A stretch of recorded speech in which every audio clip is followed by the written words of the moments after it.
everybody and welcome back to the channel. In today's video, thanks to the team over at ShowZ, we're going to be taking a look at the brand new Cyber Era Transformers Bumblebee Battle Damaged Bumblebee. Now for those of you looking to add this guide to the collection, I'll of course be sure to drop a link down in the description box below, and as far as I can tell, this is basically an upscaled and better painted version of the Transcraft Beetle that we saw released a few years back, and that was an immaculate figure, probably the best transforming version of the character that we saw based on the 2018 movie. Now we'll start off firstly by covering the accessories. First up, we have this really cool Warhammer. We never see Bumblebee use this in the film, but overall I think the attention to detail is immaculate. Really does remind me of the weapon as seen in Transformers 5, and the Sculpt work, especially for this main hammer section itself, looks awesome. We've got various different pistons and hydraulics, loads of nuts and bolts here at the top as well as at the base, and the handle also doesn't look too bad in itself either. I do have to be honest and say the paintwork does look slightly unfinished. Here at the base we get this really awesome weathered effect,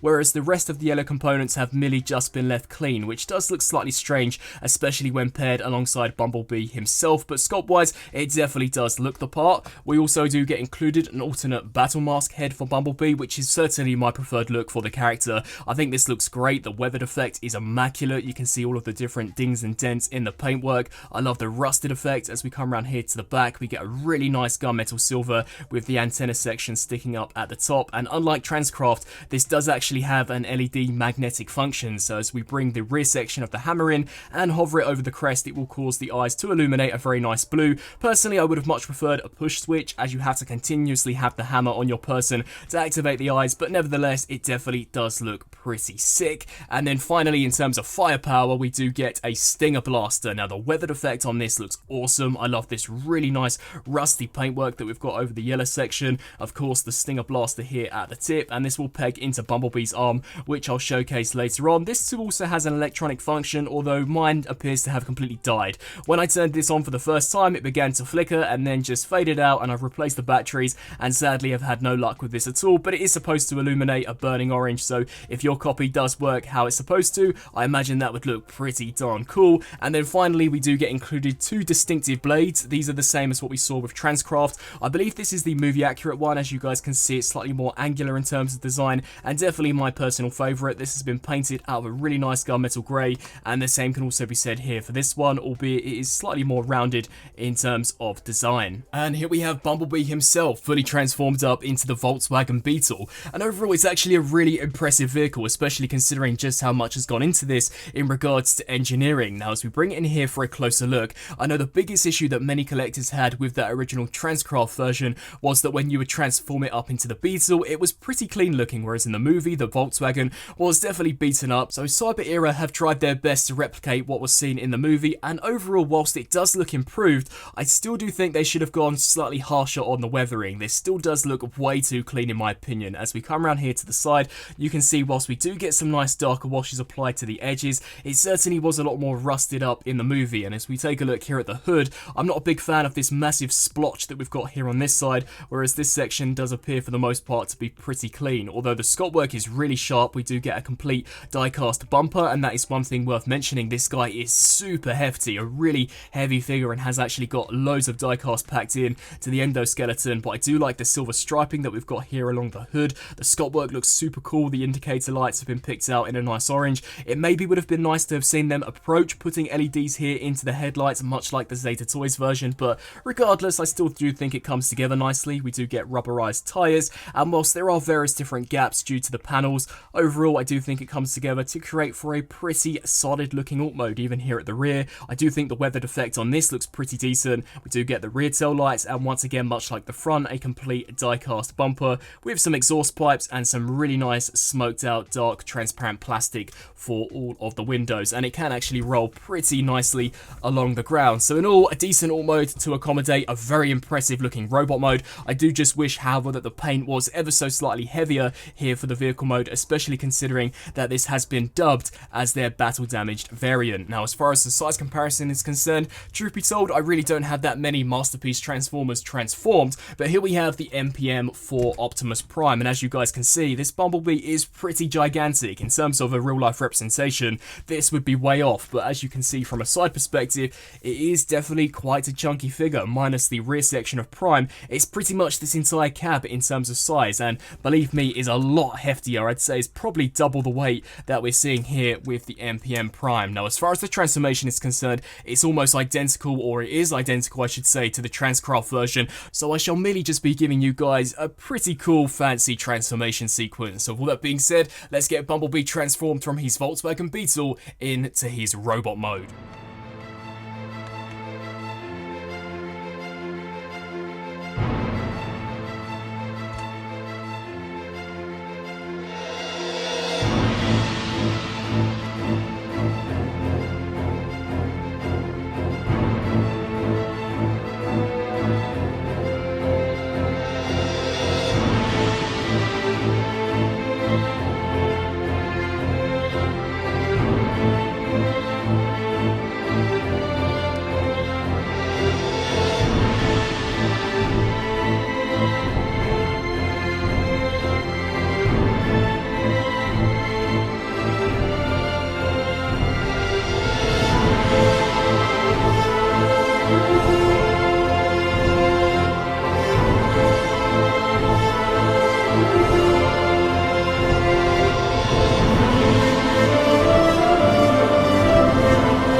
And here we have the Cyber Era Bumblebee fully transformed up into his highly accurate looking robot mode, and the figure just looks amazing. The fact that this thing transforms is truly black magic, and without a shadow of a doubt, this is by far the best transforming version of the character that we've seen based on that 2018 movie. Now, transformation wise, for those who own the original Transcraft version, you'll more or less know exactly what to expect, although considering this guy is an upscale and at least to me appears to be built out of much better materials, the transformation doesn't feel nowhere near as cringeworthy, and at no point do I really think as if I'm going to break this guy, although sadly considering that the engineering is just directly taken from that Transcraft version, you still do have to apply way too much pressure to certain areas than I personally would like. But overall, the robot mode does look amazing. As we touch base here with the head first of all, this is probably the only area of which I'm not a massive fan of. I think when in contrast to the rest of the figure, this looks really bad, especially the eyes. The eye detail is pretty dead, very void of life, and unless you have the LEDs turned on, it really does look pretty cheap. Now, I do wish they could have found a way to have better detailed the eyes to match the Transcraft release,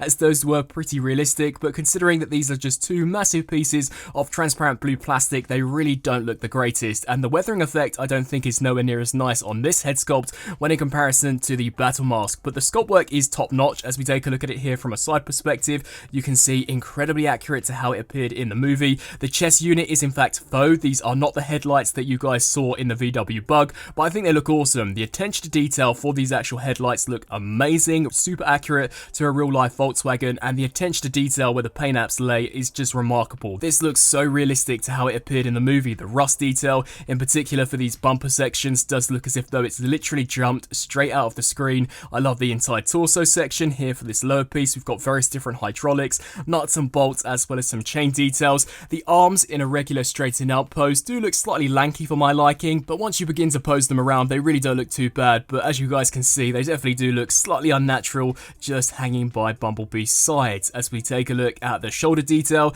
I think the rust paint apps that have been applied to the edges on these look super cool. We also do get some nice copper highlights for the shoulder joint, and to go back to my earlier point, this figure is incredibly weighty. He has so much die cast in him. Pretty much all of the integral joints are die cast, such as the elbows, the shoulders. We've got loads of die cast here for the hips, and the legs also are just so thick of it. So all of these pieces here are also completely metal, which is so cool. You can see as far as the paintwork goes here for this lower section, I think this looks great. We've got the indicator lights, which are attached onto these thigh pads. I think the way the legs come together, at least from the front, looks really impressive, and that foot design is just so accurate to the movie. That looks great, and much like I mentioned previously, an amazing amount of paint has been applied to these as well. As we flip around here to the back of Bumblebee, this guy really doesn't look as if though he can transform, as he cleans up so nicely. He he really does look exactly how he appeared in the movie. We've got those front wheels which do attach here on the back. We've got those much smaller door wings as seen in the 2018 film,